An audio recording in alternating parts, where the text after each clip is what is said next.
We've all had it come up on our phones. Extreme heat warning.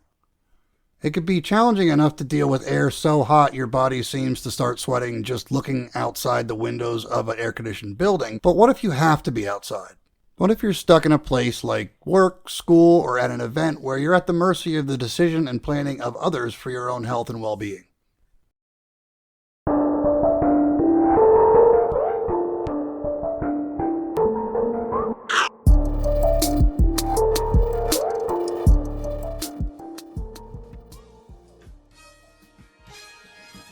The Bureau of Labor and Statistics estimates that there have been an average of 3,389 work-related heat injuries and illnesses involving days away from work between 2011 and 2020. Heat, or more accurately, environmental temperature-related safety has been a bit of a touchstone over the past few years, and it can be difficult to make sense of it all as both employer and worker. There certainly are issues with cold temperatures too, but I'll cover that in another video. I think it's prudent here to start off defining heat-related illness. Based on medical data, the U.S. Department of Labor identifies 6 stages of heat-related illness. The first is rhabdomyolysis, characterized by muscle pain, dark and/or reduced urine output, and weakness. Heat rash is clusters of red bumps on the skin that often appear on the neck, upper chest, and skin folds. Heat syncope presents with faintness and dizziness. Heat cramps are the experience of muscle spasms, usually in the legs, arms, or trunk of the body. And these last two are probably the most well known and are the most debilitating and deadly. Heat exhaustion consists of fatigue, irritability, thirst, nausea or vomiting, dizziness or lightheadedness, heavy sweating, and elevated body temperature or fast heart rate. The final stage, heat stroke, is characterized by confusion, slurred speech, unconsciousness, seizures, heavy sweating or hot, dry skin, very high body temperature, and rapid heart rate. Most of us could probably easily recognize the symptoms of at least the last 2 stages in another person as a sign that they were in trouble, even without being able to identify them specifically as being signs of heat exhaustion or heat stroke. They are fairly severe and obvious. I've both seen these conditions in coworkers and myself over the years. Keep in mind though that these symptoms are compounding as the victim moves through the stages of heat-related illness unless appropriate treatment is administered. So what does the U.S. Department of Labor and OSHA say about working in the heat? Well, that depends a lot on who you ask, but the quick version as I see it is broken down into 2 pieces. First, I'll get this out of the way. No, there is no specific heat-related program under OSHA. This is to say that there are no direct CFR numbers to cite here the same way that there is for hazard communication or pit operations or working at height. There have been proposal standards and OSHA does offer guidance specifically on the matter, but it's a difficult topic to tackle in a broad sense. A standard that makes sense in a restaurant kitchen probably won't in a wheat field after all, so I do understand the complicated nature of the issue as much as there is a need for a standard. So I guess that the lack of a CFR statute means that employers don't really have to worry about fines and penalties if there are temperature-related issues at their sites. Hold on a second, that's the second part. There are related standards. For instance, the PPE standard requires hazard assessments to determine appropriate PPE for identified hazards. The first aid standard certainly applies, along with the medical services standard. The record-keeping and reporting requirements compel employers to report work-related injuries, illnesses, and deaths. The list can go on. And don't forget about that general duty clause. If you're not already familiar with it, this is the language in the Act that allows OSHA to keep up with the speed of innovation while moving at the speed of government. So is heat-related illness a recognized hazard? If it's not obvious by now, absolutely. In addition to the related standards, letters of interpretation, and other language under federal OSHA, some states have their own approved OSHA program, and those states can have standards that exceed that of federal OSHA. Additionally, there may be other agencies that have regulations to tackle the issue. So what does this mean for employers and employees? It means that employers are responsible for taking adequate measures to prevent heat-related illness from occurring by whatever means are necessary, prudent, and sound. As an example, if a paving company puts in place measures to give their employees extra breaks and free access to water and shade during hot summer paving jobs, and those measures yield no cases of heat-related illness, then those actions are adequate and there really shouldn't be an issue. However, if there are cases of heat stroke, hospitalization, disability, or death, then there is a possibility of penalties under OSHA regardless of the preventative measures enacted, since those measures didn't prevent the hazard from affecting health and general safety. For the purposes of this video, a helpful way to look at OSHA is its regulations tell you what you need to do, not necessarily how to do it, and that does make some sense. As I see it, OSHA provides regulation while affording the freedom for employers to decide what works best for their businesses or industry. Just remember that general duty clause. That's the essence of OSHA and, by law, a sort of creed that all employers are required to follow. It can be likened to the Hippocratic Oath in medicine, the crux of which is first do no harm. I've asked a few times in other videos on the channel, was it worth it? If you've never experienced a severe injury or illness at work, either with yourself or another, it's really fascinating how quickly the immediacy and importance of the tasks at hand fall away while waiting for emergency medical services and watching somebody suffer. And this is no less true with relation to heat-related illness.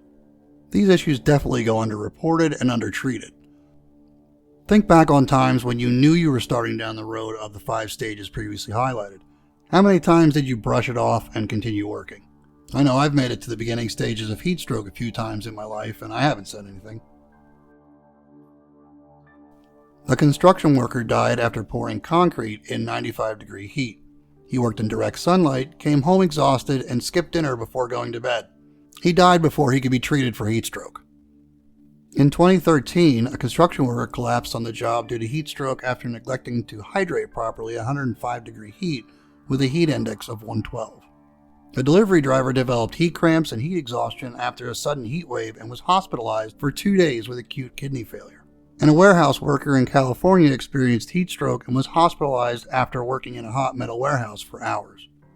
Heat-related illness is a broad hazard that basically slow cooks your brain, so it's pretty difficult to self-diagnose, particularly if you don't know or recognize the signs of progression in the very beginning stages. By the time a person starts moving into the heat exhaustion stage, it really does take the monitoring of another to notice and take steps to help. And here's the real trick. Heat affects everyone differently. So then how are employers supposed to know what to do? As I've alluded to earlier, this can be very specific to the conditions of each workplace. As an employer, there are a lot of resources out there, both official and not, so start on OSHA's website. Another great resource is your workers' compensation insurance company. There may be resources that you're already paying for that you're not using that will help you not only evaluate workers' risks of temperature-related illness, but workplace safety as a whole. It is, after all, in their best interest to help you maintain a safe workplace. So what advice do I have for employers? First, know your employees. That doesn't mean you need detailed medical histories of everyone you work with, but know how they behave so that you can better tell when things are going wrong. Second, ensure that appropriate and effective supervision is maintained on all work sites where there's a risk of heat-related illness. Supervision is not only about maintaining productivity and meeting deadlines, it's also about keeping track of everyone as they focus on their tasks to ensure that they don't lose sight of their own health and safety. There is one incident that I can personally recall where a worker was sent outside one day to clean up an area near trash dumpsters of old broken pallets on a slow day.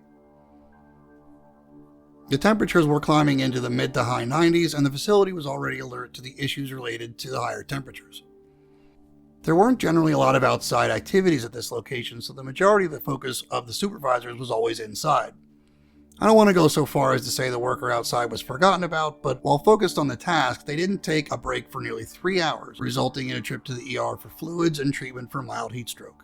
They couldn't tell they were in trouble until another employee stepped out to smoke and noticed that there was a problem in the way that they were acting. This leads to another aspect of this hazard that I've not yet touched on: employee behavior. There are a ton of factors that can add to the risks associated with working in the heat that start well before we get to work. From the clothes worn, to activities before work, to eating habits and medical conditions, these factors can all exacerbate the risks of working in the heat, even over actual temperatures.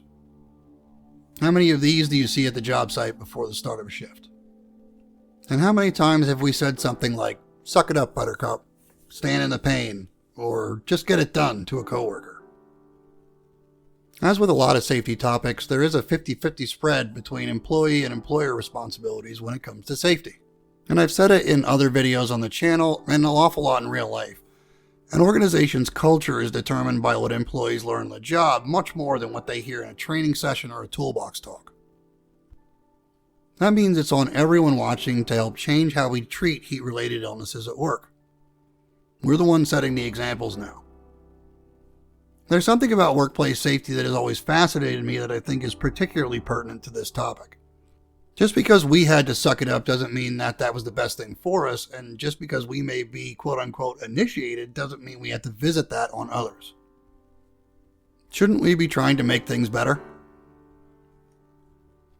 I'm going to switch gears here as I wind up this video and offer an alternative scenario. On June 23, 2025, the Korean pop group Stray Kids performed for a crowd capacity of 41,000 in Washington, D.C. On a day with temperatures expected in the high 90s, heat was an issue that was surely on the minds of the concert organizers and the venue. As the event continued that day, heat became a critical issue as fans began to show signs of illness that eventually hospitalized 6 and facilitated the need to activate the mass casualty task force to handle the myriad of people, mostly teens and tweens, suffering from the effects of the weather that day. The show ended early due to these safety concerns, but reports on social media from attendees and preliminary news stories describe how ill-prepared the venue and the event organizers seemed to be to handle the influx of ill attendees. To date, there have been no reported deaths or lasting health effects, and I don't want to spend a lot of time on this event, but I think it illustrates the point that I'm trying to make overall in this video. Whatever measures were put into place to prevent heat-related illnesses at that event were inadequate, if for no other reason than that people were stricken by the effects of the heat. If you're a parent, I'm sure you'd be outraged to hear from your kids they couldn't find water for hours or that their friend passed out trying to find medical assistance. So why is it any different at work? Thank you for listening.